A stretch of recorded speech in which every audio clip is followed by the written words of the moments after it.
Canada's Competition Bureau has launched an inquiry into Lululemon following a complaint from an environmental group. CTV's Colton Prell joins us with more on this story. So, Colton, what specifically is the Competition Bureau investigating here? They're looking in to see whether or not there's been any alleged deceptive marketing practices taken place by Lululemon. And all of this stems back to a campaign that they launched in 2020 called Be Planet. And in it, they promised to do a number of things with a climate focus, specifically reduce their greenhouse gas emissions. But there are questions around whether or not they've actually been doing this. That's because the investigation is stemming from a complaint made by a BC environmental group known as Stand Earth. And in that complaint, they detail that some of the emissions that Lululemon said that they were going to work on reducing, Scope 3 emissions, basically those which are outside of their control, caused by things like freight transport, manufacturers, suppliers, the electricity that you use to heat lease stores, for example, things that are not under their specific control. Those emissions actually didn't become reduced. Instead, they doubled between 2020 and 2022, more than doubled even, up to 1.7 million tons per year.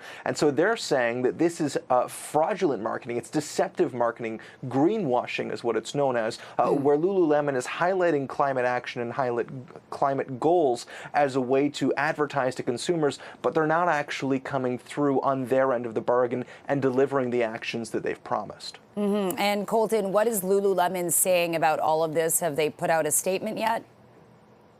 They have. They're sticking behind this action. They say that they have been moving forward with these goals. We know specifically that they've donated $10 million already to a fund which aims specifically to improve greenhouse gas reductions in the climate sector, or excuse me, in the fashion sector globally. But when asked specifically whether or not they were on track to hit their climate targets, they wouldn't say so, only saying that they've pledged to be net neutral by 2050 and reduce those Scope 3 emissions by 2030. They couldn't say whether or not they're actually on track to hit that, and that's something that I asked repeatedly, but still so far have yet to get a firm answer around. They do say, though, that they are confident in this campaign and that there will be no infringement at the end of this investigation by the Competition Bureau.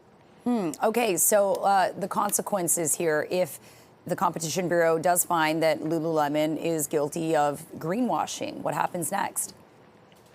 Ultimately, they could be looking at monetary fines. There would have to be some sort of change to this pledge, or we'd need to see increased action. Now, that said, it might not necessarily get that far, because the group behind the complaint has said they would be willing to withdraw the complaint if they saw action taken by Lululemon in order to get them closer to these climate goals. So we could see this investigation paused or even stopped should that happen. But if not, we could see fines for Lululemon if they are deemed to have taken part in deceptive marketing. They would have to remove that slogan and change that campaign as well. All of those on the table, depending on whether or not the Competition Bureau believes that this is greenwashing. Okay, Colton Prell with CTV, thanks so much for joining us on this. Appreciate it. Anytime.